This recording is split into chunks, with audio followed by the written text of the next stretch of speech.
3 years ago, I set out on a project to build a patio in my backyard.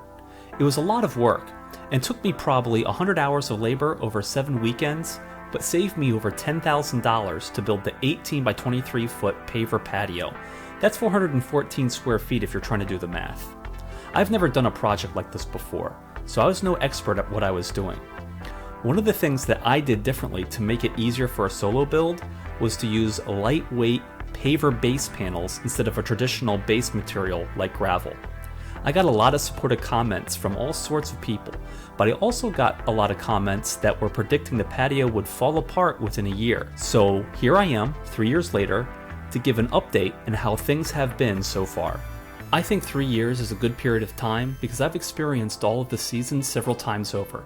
3 times now, we've experienced the hot days of summer, the falling and accumulating leaves of autumn, the snowy days of winter, and the pollinated days of spring, and can now say how it's held up over this time.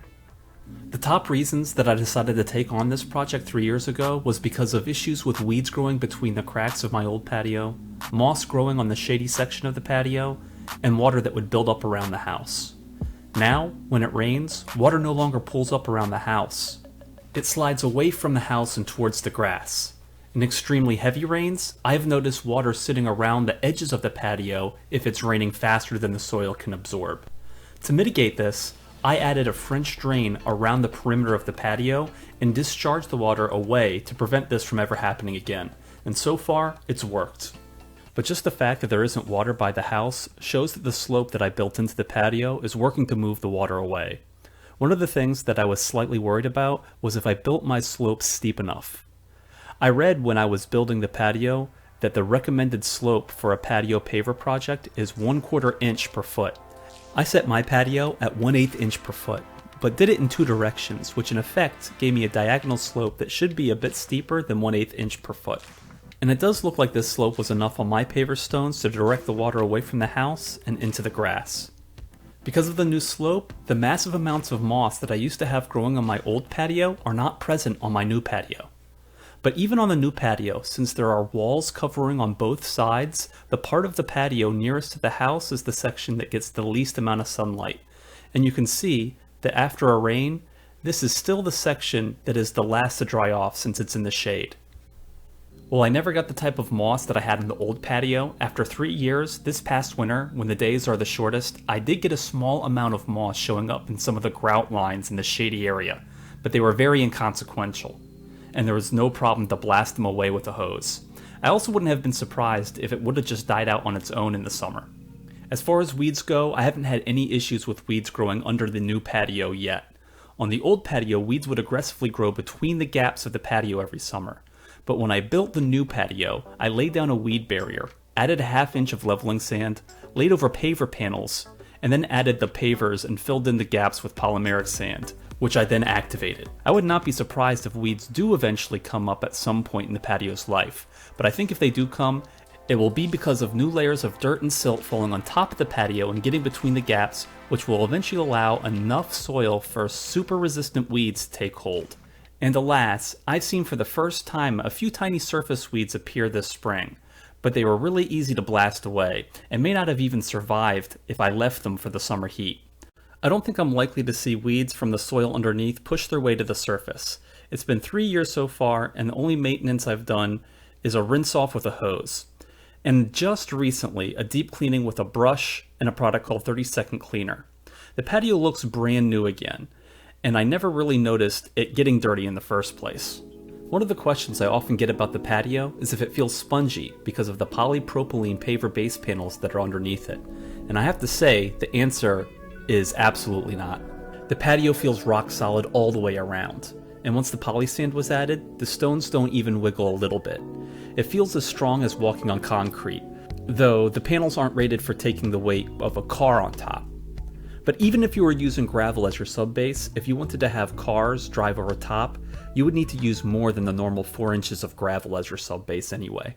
Another comment that I got from some detractors said that the patio would be wavy in less than a year, but 3 years later, and I haven't noticed any waves start to form. I'm not claiming any perfection in the way that I laid the pavers, but to my eyes, the way I laid it 3 years ago is how it's looking today as well. It also is appearing to hold up well. All of the paver stones have held up and feel solid all the way around. The one thing I did notice is that there were some areas of the polymeric sand that were getting low.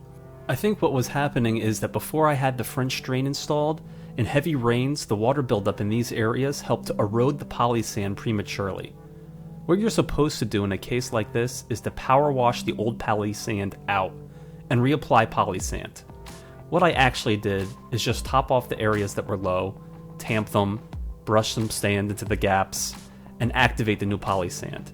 You aren't supposed to add new poly sand to existing poly sand, but that's what I did. I didn't want to redo everything, so I just used this shortcut. It's been 2 months since I did this, but so far I've gotten away with it without any noticeable repercussions. Speaking of the poly sand, one of the comments I got about the patio has to do with how I could have used the poly sand in a different way that could have saved me a lot of effort. My patio was mostly a cutless build, meaning I didn't have to cut any pavers, until I got to the edge brick. It was at that point that I noticed that there were gaps that needed to be filled that were smaller than any of the pavers that I had. However, it was pointed out I could have avoided making these cuts as well, had I spaced out the edge bricks and increased the distance between each brick by a millimeter or so down the entire length of the side. The poly sand is rated to fill gaps as large as ½ an inch, so it would have been no problem for the sand, and would have saved me the time of cutting pavers and the expense of the diamond blade. Another comment I get is about where I started the patio. There are some people that wish I started the patio a bit further to the side of the house. When I was laying it, I really didn't think about it lining up with the window here. The window is a window on one side and a door on the other. I did want to make sure that the patio was directly over the door section, but I didn't think much about the other side since it's just a window. I did know that I didn't want it to go all the way to the other side of the house because there are utilities and wires that I would have to do some fancy cuts to fit around. I also wanted to leave an area that I could grow some plants and avoid disturbing the plants that I already had in this section. I also felt the strip would be a good enough size that I could place a mini shed to house all my barbecue gear. Personally, the way it lines up and the size of the soil strip makes sense to me, but if I had to do it again, I probably would extend it by 1 brick length so that the patio would cover the entire window, just because it seems to bother some people. But I'm not going to lose any sleep over it because I like it personally just fine. Another question that gets asked a lot on here is where did I put the dirt that I removed? The honest answer is I just moved it to another area of my yard. I actually moved it up and around these trees here. There is still a little bit of a dirt pile still visible, but it has also been useful to have an area to go to for filling potted plants or fixing the occasional divots in my yard. Overall, after 3 years, I'm very happy with the way the patio turned out. When I wake up in the morning, the window from my bathroom looks out over this patio, and instead of seeing an old patio with massive weeds sticking through, I get to look out at this patio that I built myself. One of my favorite things to do in the evening or at night, on a mild night, is to head outside to the patio and relax on the hammock.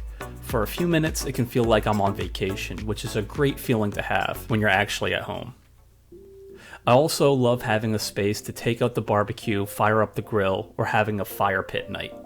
For me, it was well worth the effort, and the paver base panels really did help make this job a little bit more manageable for an amateur.